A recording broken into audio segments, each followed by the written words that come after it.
Los órganos que les mencionaba de transporte, como dicen su nombre, se encargan de transportar y realizar el procesamiento tanto químico como mecánico de los alimentos, mientras que los órganos anexos o las glándulas anejas son aquellas que van a servir o apoyar como glándulas endocrinas y exocrinas en algunas al proceso metabólico de la composición, de la degradación de los alimentos del proceso digestivo.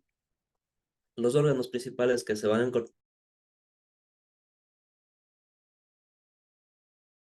tubería, principalmente porque esta tiene unos esfínteres los alimentos desde la boca hacia el ano, mientras que los órganos anejos o las glándulas anexas van a permitir la liberación paulatina y la síntesis de enzimas para que se puedan degradar algunos tipos de nutrientes dentro del tracto digestivo. Recuerden que los alimentos o la comida como tal vienen en una forma compleja, vienen aglutinados como carbohidratos, como proteínas, en distintas formas y tamaños, que estos tienen que pasar por un proceso catabólico de destrucción para que pasen a ser asimilados en el cuerpo en su forma más simple, en monómeros que serían glucosa, en aminoácidos o en triacilglicéridos para que se puedan ir absorbiendo en todo el componente digestivo. Partiendo por los órganos de transporte, tenemos como entrada la boca o las fosas eh, de la vía superior. Tenemos después de esto la faringe o la parte baja de la nasofaringe que conecta directamente con el esófago. Esta se va a transportar o permite el paso de los alimentos hacia el estómago, conjuntamente al intestino delgado, al intestino grueso y finalmente van a salir por la parte del ano. El trayecto que tiene la alimentación o los componentes alimenticios o nutricionales, también el agua, van a pasar por un proceso que tiene 5 fases, generalmente 5 o 4, depende cómo se lo estudie. Empezando por la ingestión, que es la entrada de los alimentos donde que van a ser procesados mecánicamente, es decir, que van a llevar un proceso de descomposición en partes más pequeñas llamado el quimo. Después de esto, el proceso netamente de la digestión se va a ver involucrado con la interacción no solamente de este bolo alimenticio, de este quimo, sino que también por los jugos pancreáticos y los jugos del hígado más simples. A utilizarlos. Cuando este quimo pasa el proceso de digestión, se lo denomina como quilo. El quilo es el que permite absorber las moléculas más sencillas en el trayecto del intestino delgado. En este de aquí, por el tipo de vellosidades o por las características que presenta, ya vamos a ver en sus capas mucosas, no solamente se va a encontrar vinculado la pared intestinal, sino que por la cantidad y por la abundancia de ciertos microorganismos, va a permitir el procesamiento de algunas moléculas complejas y también la metabolización secundaria, ya que con estos microorganismos, con la microbiota, se tiene una relación simbiótica. Aproximadamente el equivalente de estos microorganismos sería el mismo de las células humanas. 100 millones de células, 100 millones de bacterias que se encuentran en esta parte. ¿Por qué tenemos a esta microbiota? ¿O por qué se la considera dentro del sistema digestivo? Principalmente porque si ustedes observan la digestión que realizan los animales, mamíferos principalmente, algunos anfibios, algunos insectos, cada uno de estos, por sus procesos evolutivos, va a tener distintas características para alimentarse. Ustedes observen las vacas, tienen 4 estómagos, tienen en cada uno de ellos distintas bacterias y distintas enzimas que les ayudan a procesar los compuestos celulosos de los vegetales. El intestino que tiene o el trayecto que presentan algunos seres herbívoros les facilita aprovechar esos nutrientes, a diferencia de algunos animales carnívoros que únicamente pueden asimilar las proteínas y los compuestos anexos, como son carbohidratos y también grasas, de los animales primarios o de los productores primarios, que serían en este caso los animales herbívoros.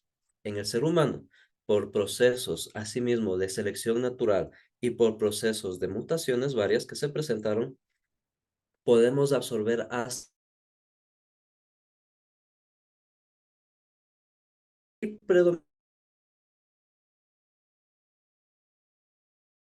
que vamos a ir observando principalmente en este sistema son, por ejemplo, los terceros molares. Estos terceros molares se van a encargar principalmente de de la degradación mecánica de algunos tallos, de algunas raíces, de algunos compuestos de las plantas que previamente lo realizaban algunos homínidos. Homínidos que hoy en día, como los gorilas o los chimpancés, todavía los mantienen y les sirven a ellos para poder alimentarse. En el caso del ser humano, al tener una alimentación omnívora, es decir, que come de todo un poco, igual que los cerdos, igual que algunos animales de granja, nosotros podemos aprovecharlos, pero estas muelas ya no nos sirven, ya no están destinadas para la trituración. En consiguiente, o en ese orden de ideas, nosotros tenemos que señalar el proceso de la asimilación.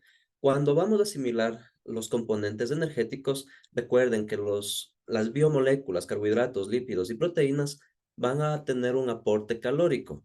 Ese aporte calórico como energía, respetando las leyes de la termodinámica, no se va a crear ni se va a destruir, solamente se va a transformar. Esta transformación, tanto mecánica como química, le facilita al cuerpo absorber no solamente los nutrientes básicos, las biomoléculas, sino también los micronutrientes que serían las vitaminas y los minerales. Estos compuestos requieren un proceso arduo para que la máquina o el sistema digestivo como tal lo pueda asimilar. Hagan el símil de de una máquina cualquiera. Las máquinas que aplastan la caña y están ubicados en todo el camino para baños, donde venden el jugo de caña. Entra la caña, se procesa mecánicamente, se tritura una, dos, tres veces las que sean necesarias y acá tienen un producto. Tienen el jugo de caña en un vasito.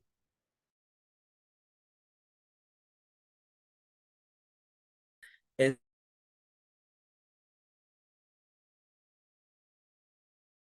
un gasto químico para que este producto se pueda consumir. Pero también tenemos una parte de desecho. Igual que en la máquina que saca el jugo de la caña, se tiene un bagaje, acá también nosotros vamos a tener productos que no se van a poder asimilar, que no se van a poder metabolizar como tal y por ende estos se van a desechar en el proceso de la defecación.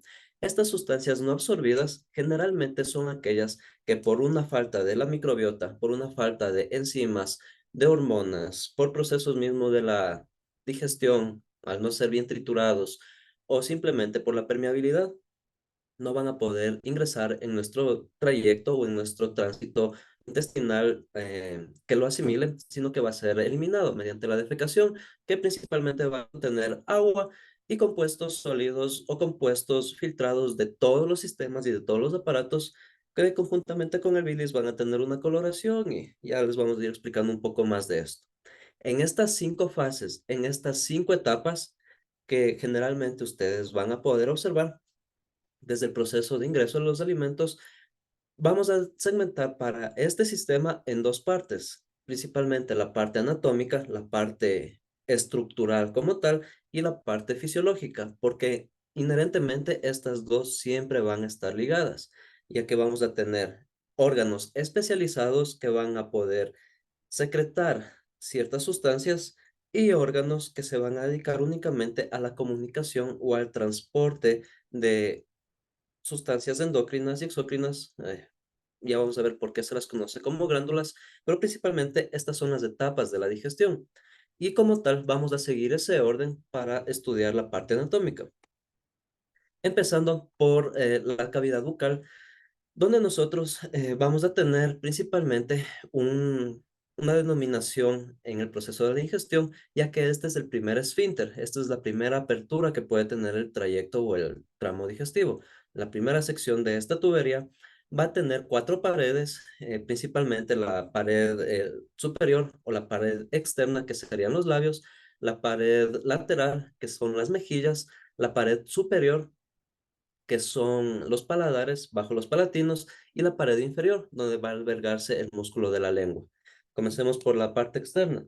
En los labios, nosotros vamos a tener tanto el tejido muscular por debajo, que son los músculos orbitales, que sirven como los órganos, como los músculos contráctiles, y otros músculos secundarios inherentes a la fascia o los músculos faciales que le permiten la relajación. Encima de estos vamos a tener una cobertura epitelial que básicamente nos permite o nos facilita tanto en los procesos de fonación, en los procesos de el habla, gesticular o ampliar esta cavidad aproximadamente de 57, perdón, de 47 a 55 milímetros, tener esa apertura para poder gestionar las palabras y además de eso, en el sistema digestivo, esta también le permite tener bajo una capa, bajo la capa mucosa, tener la secreción de algunas glándulas, principalmente las amilasas, conjuntamente con las salivales. Por detrás de esta nos vamos a encontrar con las encías, que van a albergar a las raíces dentales. Cada una de estas raíces va a tener una vinculación propiamente con un nervio y con una corona, que son las estructuras que presentan estos dientes. Déjenme ver, aquí está.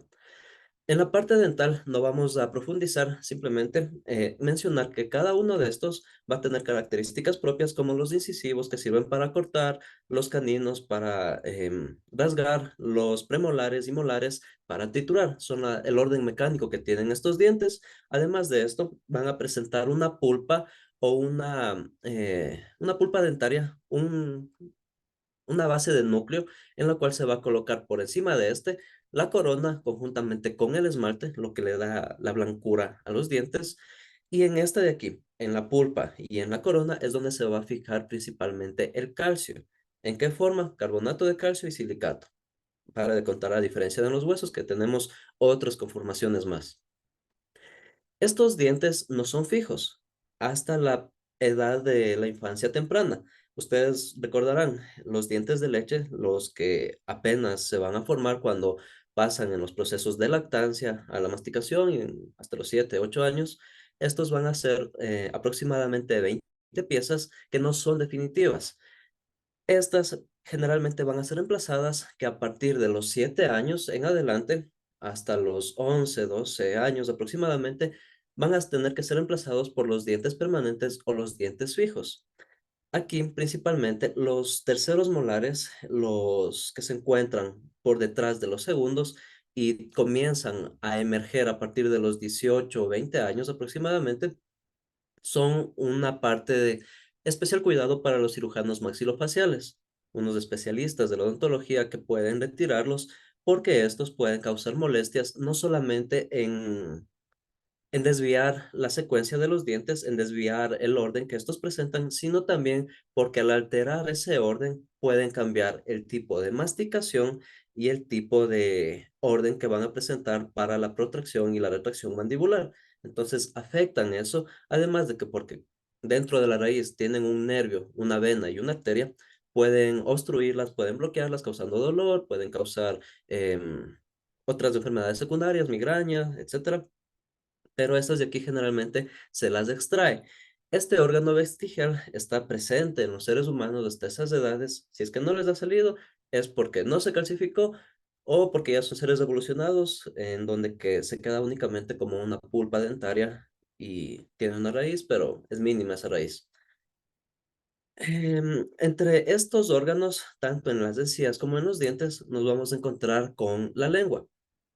Este es un órgano muscular que va a estar albergado entre las cuatro paredes bucales o en las cuatro fosas, principalmente que sirve como un órgano móvil que se encarga de pasar mecánicamente el bolo alimenticio hacia la parte del esófago, que sus órganos, uno de estos, el más grande, el transversal, es de ha permitido de que, además de facilitar en la deglución de los alimentos, nos ha facilitado mediante el órgano del gusto por las conexiones tanto de los nervios intrínsecos para este sentido, diferenciar distintas papilas, donde que las papilas filiformes, ya les voy a indicar cómo se ven, van a tener la capacidad de diferenciar los distintos sabores, que son cuatro. Van a tener ustedes que en esta parte, en la parte anterior, el sabor dulce que se diferencia en la parte de la punta de la lengua, hacia los costados, los sabores salados, por detrás de estos, el sabor ácido, y al final de este, el sabor amargo. En la parte media, hasta mediados de 1920, 1923 aproximadamente, estos eran los cuatro sabores oficiales reconocidos: salado, dulce, ácido y amargo. ¿Por qué? Básicamente los sabores dulces facilitan la secreción de la amilasa en el orden de que los glúcidos van a necesitar esta enzima para poder ser digeridos. Los sabores salados, que nos indican la cantidad o la presencia de minerales o de microelementos en formas de sal o de base, que pueden ser necesarios tanto para el balance iónico como para el transporte de nutrientes, etcétera, etcétera. El sabor ácido, que representa la presencia de los aminoácidos y también la presencia de compuestos de origen ácido que faciliten el transporte de algunos electrolitos, y el sabor amargo, que nos ha facilitado evolutivamente diferenciar los compuestos que se encuentran en descomposición, los que están ya dañados o putrefactos. Estos cuatro sabores, si bien estaban reconocidos hasta ese año, un poco después, un japonés se encargó de investigar el quinto sabor. ¿Cuál es el quinto sabor? ¿Saben ustedes? El unami. Mi mami, Y nos incluye el sabor que se da por la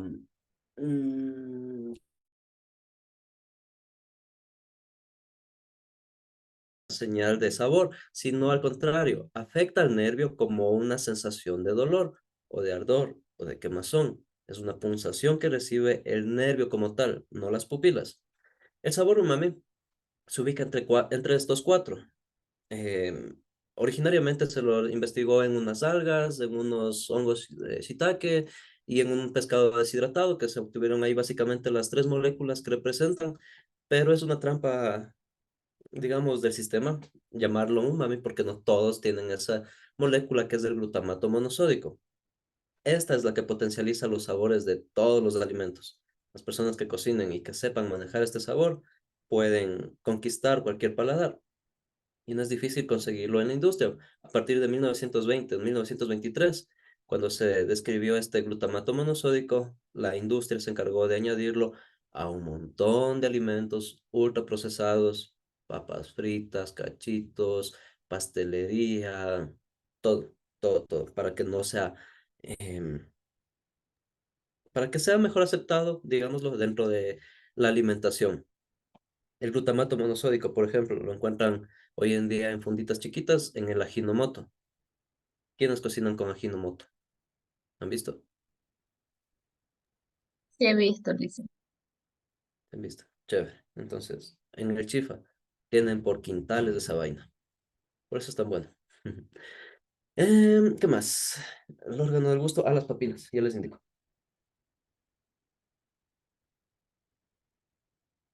Eh,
a ver, en la parte de la lengua, nosotros vamos a tener principalmente dos.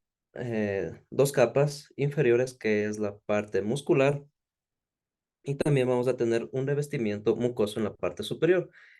En esta parte del revestimiento mucoso, la lengua se envuelve en toda la extensión, excepto en la base, en la cual se va a reflejar para continuarse con las mucosas vecinas que se encuentran con la faringe. El color de estas es más rosado, como la pueden observar, es distinta a la parte muscular, y la mucosa lingual se encuentra con unas proyecciones que son las papilas gustativas.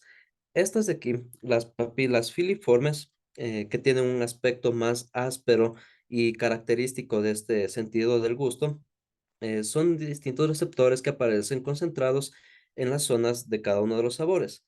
Y además de estas, vamos también a identificar papilas calciformes o circunvaladas, las amígdalas linguales, no, estas de aquí, y las papilas foliadas o hemisféricas, que serían estas de aquí, fungiformes o faliféricas, estas de aquí. Los nervios y los vasos que van a estar atravesando por cada una de las partes musculares de la lengua, tanto en la parte delantera, lateral o posterior, ya que está recubierta de varios vasos y de varias venas, principalmente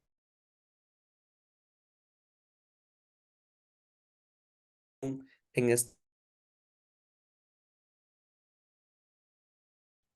o la V lingual, es donde que se va a encontrar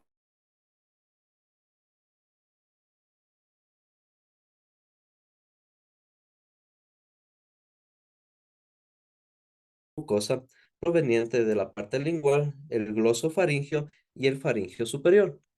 ¿Por qué van a compartir esta parte o por qué se comparten estos nervios? Propiamente en la cavidad bucal, déjenme les indico por acá. No, este no es. Acá.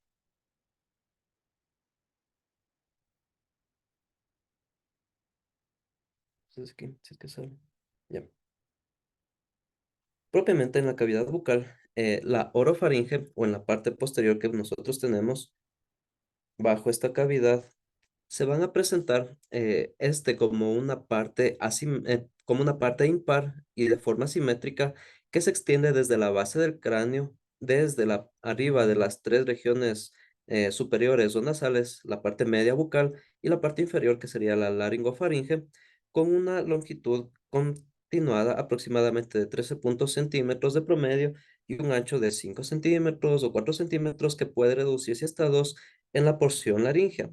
Esta parte que se van a compartir tanto con la cavidad bucal o con la cavidad claro, con la cavidad bucal y conjuntamente con el órgano de la lengua, va a tener una parte muscular que pueden ser constrictores superiores e inferiores, mientras que los elevadores faringoestalinos y los estilofaringeos van a venir ubicados principalmente en la parte inferior de esta cavidad.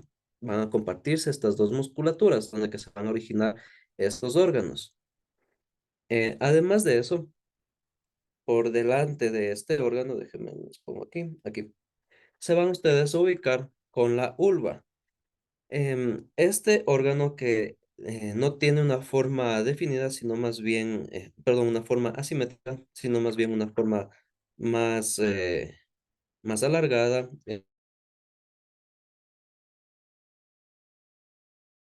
prolongación carnosa colgante en forma vertical.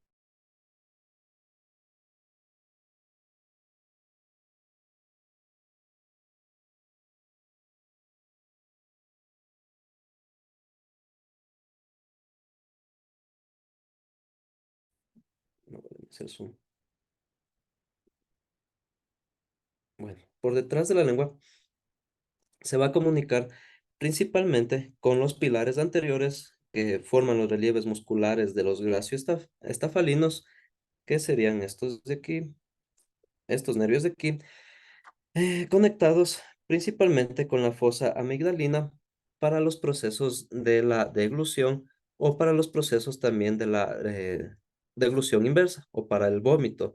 ya que en esta de aquí, los nervios que se encuentran en la parte posterior, que contienen un espesor a los músculos gasofaringeo estalinos, van a tener una conexión directa con los nervios o con la raíz de los nervios que se conectan de forma intrínseca hacia la parte de la faringe.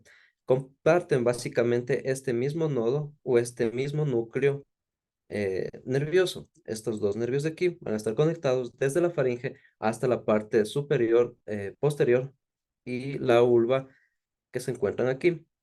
Todo esto se va a compartir con este órgano, con la faringe. Por debajo de esta, déjenme ver dónde está.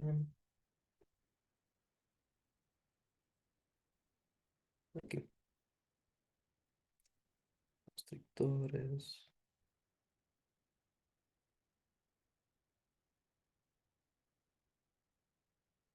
En la cavidad faríngea no solamente se encuentra una aponeurosis que se presenta como un semicilindro, sino también se va a encontrar una mucosa en la porción nasal que ustedes ya la reconocen, que es gruesa, es rojiza, es irregular, pero en la porción bucal, en cambio, desde la orofaringe, esta parte que se conecta con la laringofaringe va a ser más delgada y principalmente a nivel de la laringe se reviste por un tejido conjuntivo grueso. Esto principalmente para evitar el rasgado de estos trayectos que van a comunicarse previo a la diferenciación de la epiglotis para el paso del esófago. En la parte del esófago, nosotros tenemos que es un órgano muscular, el cual va a estar ubicado con el límite superior e inferior con el cricoides y con las cardias en la 10ª y 11ª vértebra dorsal, ocupando la parte sucesiva del cuello, la del tórax, y tiene el espesor del diafragma y la parte más superior del abdomen con una longitud que puede llegar hasta los 25 centímetros. La forma de este órgano es variable porque en la parte superior ustedes observan que este es más aplanado, su luz o el calibre que presenta bajo la forma de elipse es más ovalada. Déjenme les oculto esto de aquí.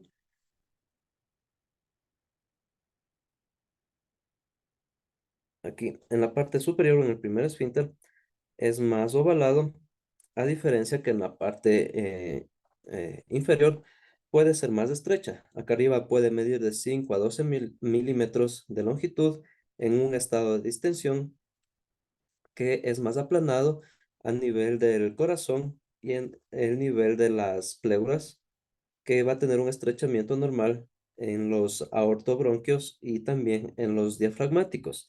En esta parte, cuando se atraviesa la caja torácica, por la misma compresión o por el mismo paso, déjenme ver, de a los nervios, de las arterias, de las venas y por las cavidades pleurales y la del corazón, va a tener esta hendidura o va a ser más aplanado.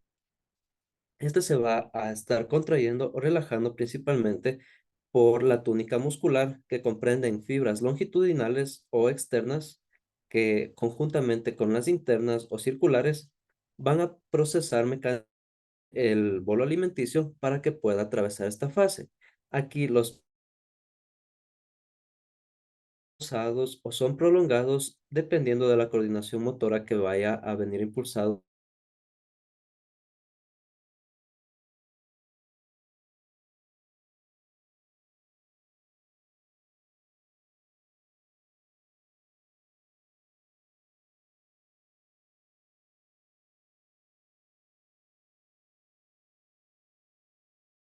en la parte superior.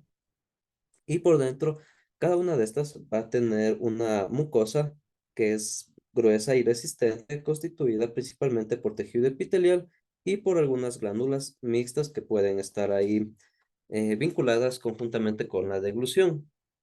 Este órgano, si ustedes lo identifican en la parte inferior, continúa el trayecto como tubería o continúa con el proceso del transporte de los alimentos hasta el esfínter gastroesofático, el cual va a tener una dimensión promedio con relación al estómago.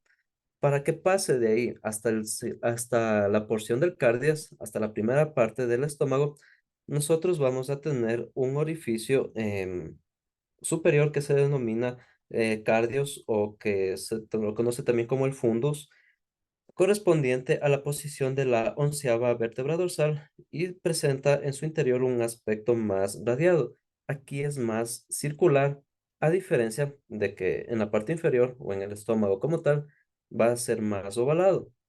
Aquí entre la unión de la porción del cardias o del fungus y el esfínter gastroesofático es donde que se va a coordinar los procesos de apertura y de cierre estomacal o de este esfínter. Propiamente, en casi todo el sector hipocondrio izquierdo, si nosotros dividimos la cavidad abdominal en cuadrantes, este de aquí en la parte izquierda se va a ubicar la gran parte del epigastrio y el tejido del estómago como tal en los repliegues del peritoneo, ya que sus dimensiones mayor estado de longitud hasta 12 centímetros de ancho, 8 centímetros de espesor, que albergaría aproximadamente entre 1300 a 1200 centímetros,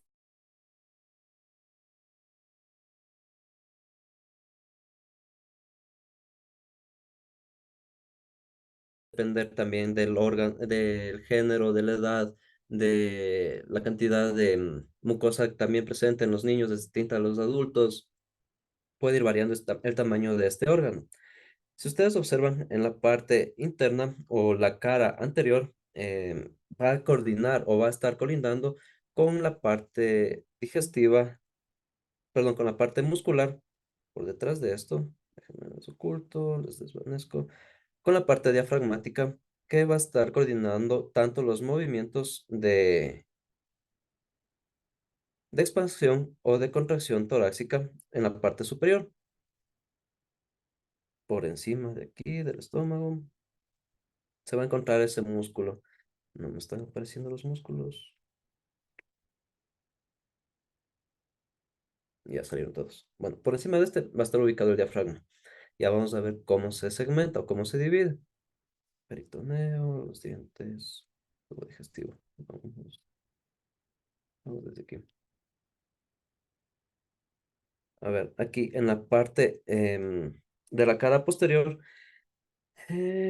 ustedes van a tener ubicado por detrás de este, van a encontrarse con el vaso y con los riñones y con el páncreas que va a estar cubierto propiamente desde la parte estomacal hasta la parte del riñón, con esta parte de aquí, colinda con esos órganos, y en la parte del borde derecho es la curvatura menor del estómago, en el borde izquierdo es la curvatura mayor, los dos tienen el colon transverso que se van a estar relacionando en la sección del gastrocólico.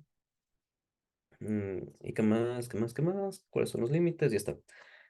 Acá, en el orificio inferior, déjenme volver en este, aquí.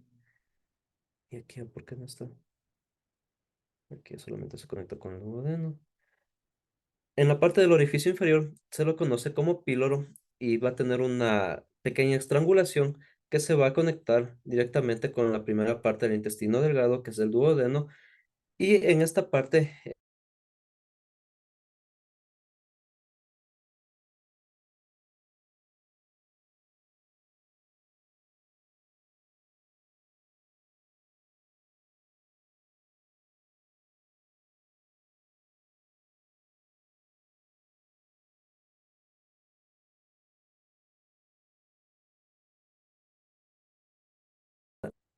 por la parte externa, ustedes van a tener una capa serosa o también llamada mucosa, la cual va a estar en relación con los epiplones, con la parte gastrohepática en la parte lateral, en la parte gastroesplénica y la parte gastrocólica o el epiplón mayor, que va a cubrir el 90% de esta capa mucosa o de la pared externa del estómago. En la parte interna se va a presentar una capa muscular o una túnica conformada por varias capas a su vez que pueden ser superficiales pueden ser medias y profundas, principalmente por la disposición de las fibras. En la primera son fibras longitudinales, en la segunda son fibras circulares y en la tercera son diagonales o de asa. Y todas estas van a corresponder principalmente a los movimientos contráctiles del estómago para el traslado del kilo o del bolo alimenticio que ya fue procesado. Por dentro de este, ustedes se encuentran con una túnica menor. La túnica menor o la túnica mucosa es la que está al tacto y que ustedes pueden diferenciar que tiene distintas hendiduras o distintas válvulas que lo asemejan por su parte externa a una seda o a una parte más sutil o más suave, a diferencia de la parte interna que es más rugosa. Los pliegues o las ondulaciones que se presentan aquí pueden ir desde los 2 a los 4 milímetros y se los conoce como mamelones. En estos pliegues, principalmente en la mucosa interna, es donde que se va a tener la desembocadura de los tubos glandulares o del trayecto que parte desde el esófago y también desembocan aquí algunos compuestos o jugos gástricos tanto del páncreas como del hígado, que en este caso sería la bilis. Además de esto, en esta mucosa interna es de sumo cuidado, puesto que se va a regenerar constantemente en un proceso no mayor a 60 u 80 minutos, dependiendo del tipo de alimentación, edad, etcétera, etcétera, la hidratación también, puesto que aquí en esta capa interna es donde se va a albergar el ácido clorhídrico.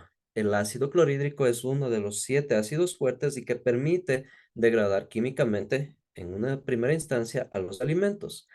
La particularidad que presentan algunos microorganismos como la Helicobacter pylori eh, presenta ciertas ventajas anatómicas o ciertas ventajas mecánicas en esta mucosidad, porque si ustedes observan las hendiduras que pueden llegar a ser grandes relativamente, hasta 4 milímetros, compárenlo con el tamaño de una bacteria. Esta bacteria, la E. pylori, eh, sería el símil de poner a una persona en medio de la cordillera de los Andes y búsquenle o sáquenle de ahí. Entonces, de 100 micrones, 80 micrones que puede tener esta bacteria al tamaño total que presentan las hendiduras, hace o dificulta el tratamiento de esta bacteria o de esta enfermedad, que principalmente les causa la gastritis y para seguridad o para descartar otro tipo de afecciones, principalmente es en esta capa donde se toman las muestras de biopsia y ahí se hace un cultivo y ya se identifica la bacteria.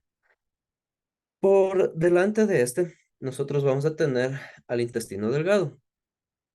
Este intestino se va a dividir principalmente en el duodeno, en el ilion y en el yeyuno. En la parte interna, déjenme les indico en la otra pantalla. Déjenme salir de aquí.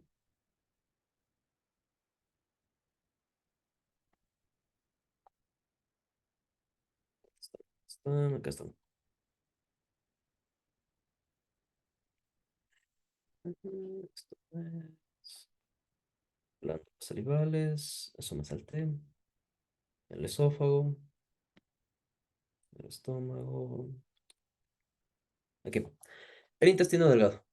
Este de aquí va a ocupar la parte interna de las vísceras o la parte intraintestinal. Tiene aproximadamente 7 metros de longitud, puede variar el diámetro de 30 a 20 milímetros hasta 15 centímetros en la parte baja. Va a comprender principalmente la porción que se encuentra, el duodeno se va a conocer como la porción fija, ya que tiene la conexión directa con el conducto de llave.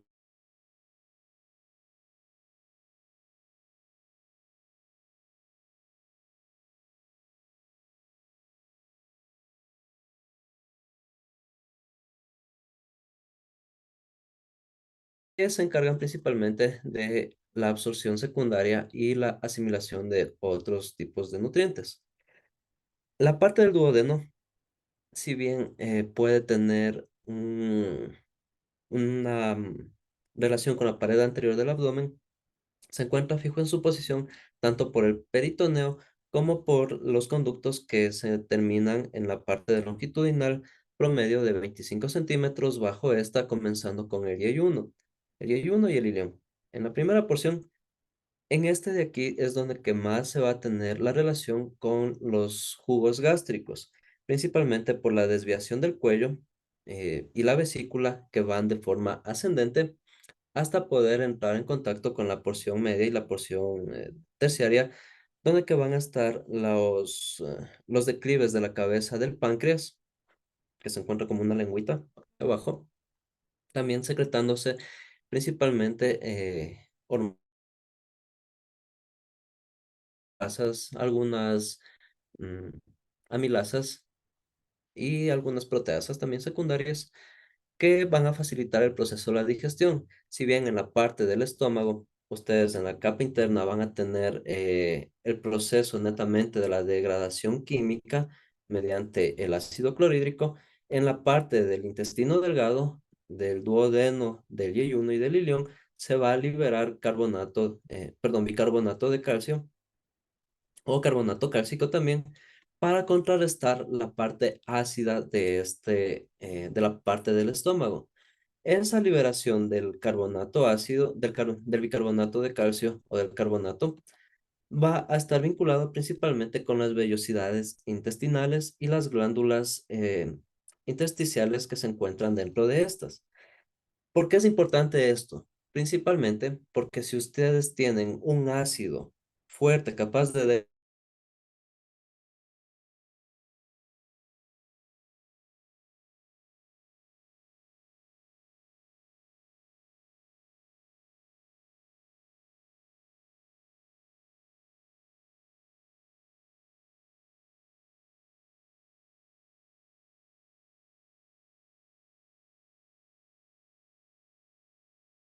de los alimentos, ya que en estas zonas donde que se encuentra más vascularizada un sinnúmero de venas y arterias que se comunican tanto con la vena porta y la vena cava, y en la parte del hígado que también va a tener numerosas vascularizaciones, y en la parte del páncreas también propiamente para la liberación de las hormonas insulina y glucagón para el transporte de la glucosa, que se puede ir almacenando o que se puede ir ocupando instantáneamente. Van a tener distintas proporciones.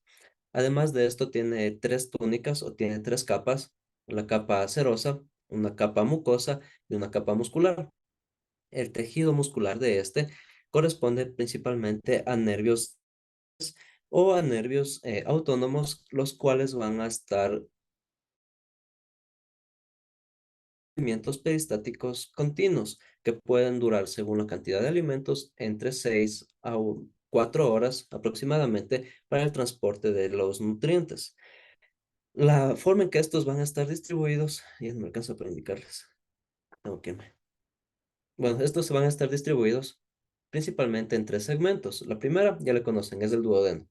Las subsiguientes, el yeyuno y el ilión, son series intestinales desde las asas circundantes del duodeno, ubicadas hasta la parte inferior o hasta la sección absorbente de las glándulas de Lieberkühn, donde que se comunican directamente con la primera sección del intestino grueso para la asimilación de el agua y de otros compuestos que ya no pudieron ser procesados en todo este trayecto. Si ustedes observan la longitud de esta mucosidad o de esta tubería o de este trayecto, al tener un gran espacio que ocupar, 7 metros o 5 metros en algunas personas, se pueden albergar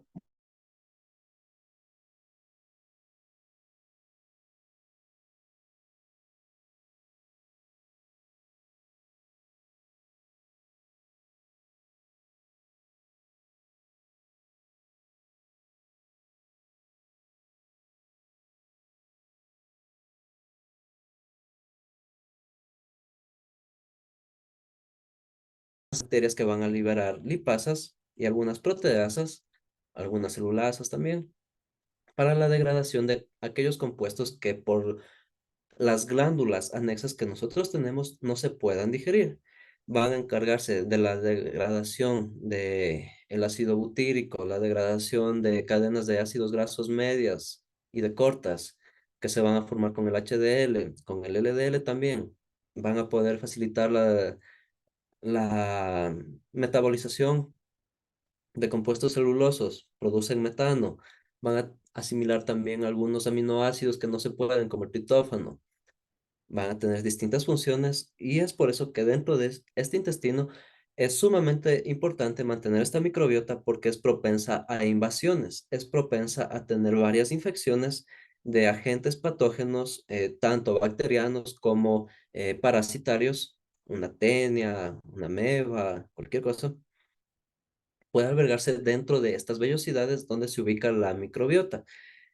Además de ese factor, el los medicamentos, algunos pueden dañar a esta microbiota de forma secundaria, salen como afectados y pueden afectar o alterar la cantidad de microbiota. Es por eso que después de algunos procesos de recuperación de infecciones o de algunas enfermedades que requieran antibióticos, se sugiere la suplementación o la incorporación de prebióticos, que básicamente son cuatro bacterias, bacilos y lactobacillus, que pueden estar ayudando a proliferar nuevamente esta microbiota, esta capa interna.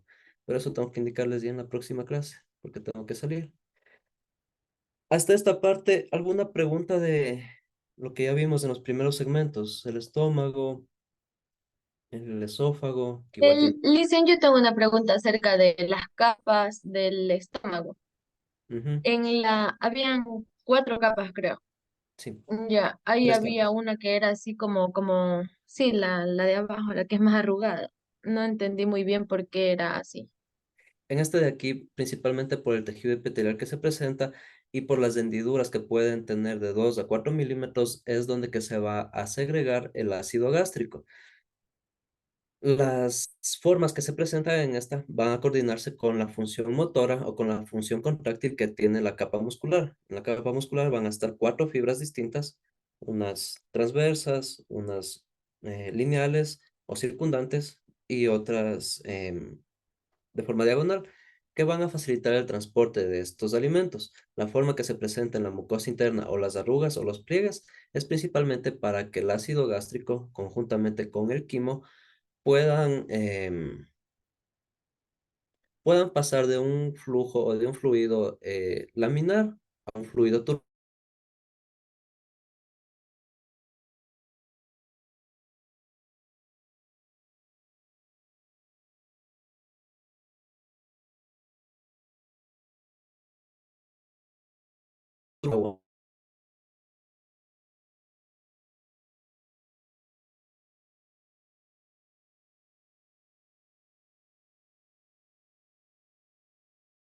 Sin micrófono.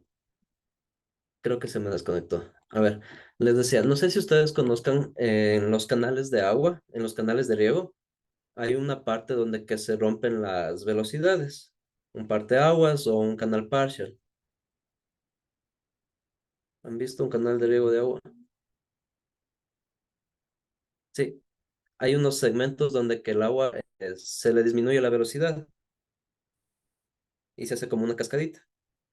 Ya se han visto eso. Chévere. Entonces, esa misma función tienen estos pliegues, disminuir la velocidad con la que llega, ya que si bien no caen por gravedad los alimentos por la parte del esófago, cuando llegan al estómago tienen un transporte que pasa de turbulento a laminar, o sea que pasan más despacito y para que vayan despacio. Véanlo como un rompevelocidades, las arrugas internas, para que cuando lleguen a la parte del esfínter pilórico puedan atravesar esa pequeña sección, que tengo que indicarles igual, más delgada. Eso, ¿qué más? Anthony. Yo tengo una pregunta. Al igual que percibimos los olores, la lengua también tiene receptores nerviosos, ¿no es cierto?, para percibir los sabores. Sí, en la lengua, por detrás de los folículos, parte interna, ustedes tienen ahí dos mucosas. En los bajo la capa mucosa y abajo la parte muscular. Ahí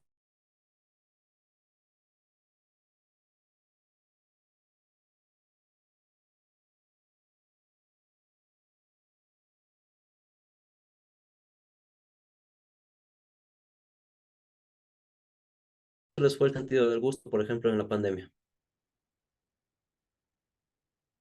Ya, dos, tres, chévere. En la parte de reposo, en la parte de recuperación secundaria, para poder nuevamente reeducar esos nervios, en mi caso, me tocó hacerlo con estos cuatro sabores, con los básicos, con miel, con propóleo, con ácido de con el de la piña, con el ácido cítrico de los limones, y en la parte de los amargos, en cambio, fue con estos hongos, ¿cómo se llaman? Portobelos, esos hongos grandes, son un poquito amargos. Y ahí ir reeducando este sentido. Que ya pasó, creo que después de 15 días ya estaba ya como si nada, porque en esos días de la infección uno comía de forma mecánica, por inherencia, lo que al cuerpo le asentaba bien. No sabía la comida nada, si es que les pasó. Y si es que no, qué bueno. ¿Qué más? Nada más. Listo. Bueno, como les decía, hoy día no voy a poder asistir a clases por una reunión emergente, pero se ha cumplido creo que con la primera parte de la sección anatómica. Nos falta ver un montón de cosas todavía. Pero bueno, el día jueves creo que me toca clases con ustedes. Continuamos con la clase. Por ahí vi que sí estaba grabado. Entonces, no se olviden de subirlo a YouTube y nos vemos el día jueves. Si es que no pasa nada. Y muchas Listen, y la gracias. asistencia Hasta usted luego, la sube, niños. ¿verdad?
Creo que Listen ya se retiró de la reunión, creo que se quedó sin internet.